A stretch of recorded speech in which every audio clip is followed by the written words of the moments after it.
Ashama harka fuunee akkam jirtu kabajamtoota fi jaalatamtoota chaayinaa laayyaantu asallaa jedhu jalatti argamtan nagaan koo bakkuma jirtanitti isin qaqqabu isiniin jechuun jaaladha. Egaa ka har'allee viidiyoo bareedduu takka qabadheetoo dhufeetoo jira. Inni sunillee yeroo tanaan dura tariitii ijoolleen haguma turaa deemuu kan yaadatu dhabamuu danda'a. Waadaa galeetan ture. Nyaata wayii hoggaan hojjedhu yaani waa'ee nyaata kanaa maqaasaa kaasee isa viidiyoodhaan isiniifan dhufa akkamiin akka hojjetamu akkasuma yeroo maalii akka barbaachisu kan jedhu nyaata aadaa baay'ee iddoo guddaa kan qabu garuu nyaanni kun hoggaa kennamu bakka kabajaatitti kan waamamu nyaanni kabajaa hin qabne hin jiru. Garuu akka aadaa Oromootitti jechuudha. Iddoo maaliitti akka nyaatamu, iddoo maaliitti akka kennamu, namoota maaliitiif akka hirmaatamu waan akkasii of keessatti qabu tanaan dura dubbadheetan ture.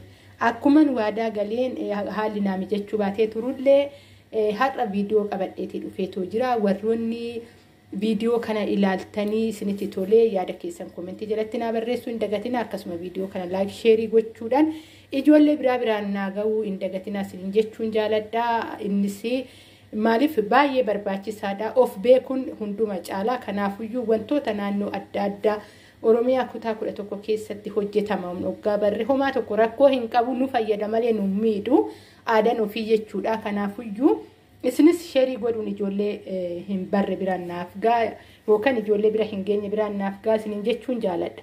Egaa ka ani ayyaantuu asallaati turtiin afaan godhaa isiniin jechuun jaaladha. Inni kunillee maalinni hoggaa jettanii na gaafattanii dhangaa jedhama. Egaa ka Oromoon hoggaa mammaaku maal jedhama? Dhangaan gurra nyaatu jedhu. Dhangaan gurra qabaa laata? Egaa ka dhangaan gurra qabaateeti miti dhangaa gurra nyaatu maaliif akka jedhamu asuma keessattan isiniif ibsa jechuudha.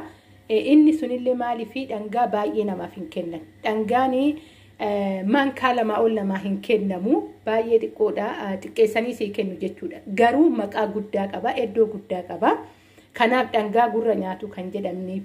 Innillee iddoo maaliitti irra caalaa jechuudha. Akka naannoo anitti dhaladheetti guddadheetitti yeroo gadaatu jedhama. Gadaa hoggaa 16 deebi'uudha. Hoggaa 8 kan deebi'uudha jechuudha. Soorii hoggaa 8 deebi'u sirna gadaa keessatti bakka guddaa qaba. Akkasuma namoonni dhangaa san hojjetanii dhaqanillee namoota akkamii akka ta'an sirrittan beeka jechuudha. Kanaafuyyuu sirna gadaa keessatti iddoo guddaa qaba.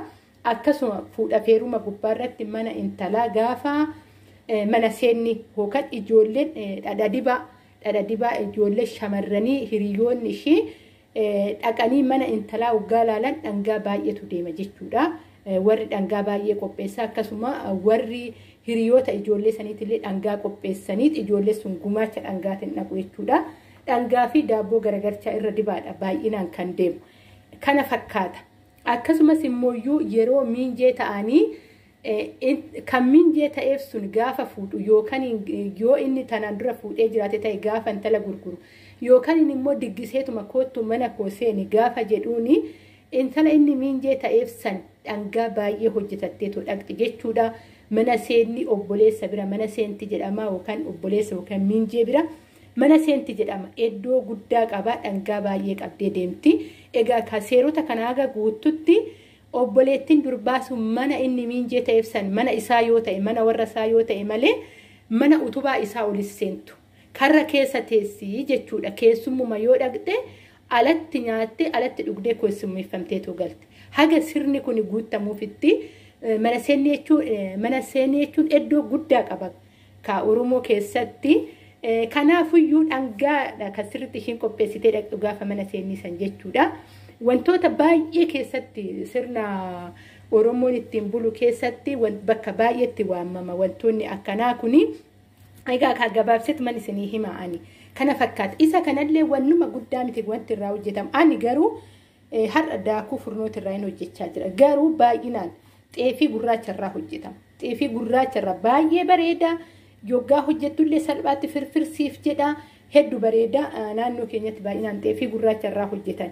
Ani garuu qamaduma irraa hin hojjechaatu jira jechuudha. Ani kanaan argadus qamadiidha. Akkasuma namoonni tokko tokkollee qamadii irraa ni hojjetu. Egaa kana fakkaata anis daakuu qamadii bakka kanatti qopheeffadheetoo jira. akkasuma bishaan hin qopheeffadhe homaa piroosesii biraa hin barbaadu piroosesiin isaa dhumarra jira wanni ati itti naqattu jechuudha.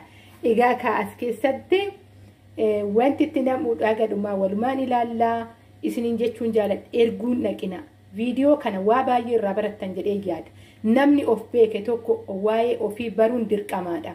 Kanaafiyyuu viidiyoo kana koomentii barreessuun qofa osoo hin ta'in maal of keessatti qaba yaanni ayyaantuun dubbatte kunoo maal of keessatti qaba jettanii hubachuu hin dagatin isiniin jechuun jaaladha. Yeroo baay'ee viidiyoo qofa ilaaluu osoo hin ta'in jechoota namaallee hubachuun nama barbaachisa. Ijoollee keenya kanarratti baay'ee duubaa jirra. Haa dhaggeeffannu yaadota namaa isiniin jechuun jaaladha. Warroonni fedha keessaniif jaalala keessaniin viidiyoo kana laaltanii irraa barattanillee guddaa isaa galatooma isiniin jechuun jaaladha. Egaa kan barumsa isiniif ta'a jedhee qabadhee dhufe akkasumas anis muuxannoodha kan jedhuun waan irraa muuxannoo argatte naannoo keetirraa muuxannoo argatte saba keetiif qooduun dirqamaadha. Anis immoo akka dirqama tokkootitti waanan beekurraa isiniif qoodaa jira. Isinis immoo irraa barattanii boru itti fayyadamuu dandeessu jechuudha.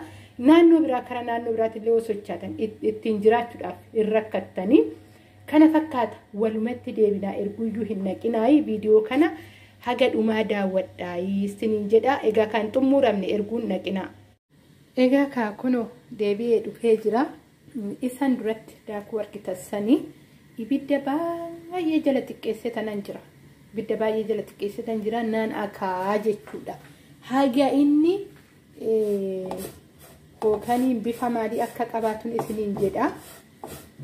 Bifni isaa magaala ta'ee baay'ee bareedu kan ta'e aga inni akkas ba'utti ibidda jala xiqqeessee egaa kan yeroo fudhata akaawun isaa jechuudha. Waan salphaa miti amma lixiidha addaachaa jira. Booda garuu maal akka inni ta'u walumaan ilaalla jechuudha. Ibidda baay'ee jala xiqqeessanii biyya keenyatti maal godhu eelee biddeen tolchanii waggaa raawwatanii eelee biddeenii ibidda jalaa haranii eelee oo'ite san irratti himmisanii akkasitti malee eelee ibidda jala bobeessaniitu iyyuu miti jechuudha. Eeleen ka shaklaa waan taateef oo'itu daftee hin qorritu ishii san irratti himmisu jechuudha.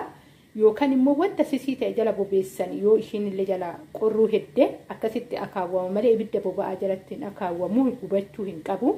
Kanaafuyyuu kuni amma jechuudha ila akka wanni sitti argaattan kun ganaa faraffarama akkanatti miti jechuudha. Booda walumaan ilaalla.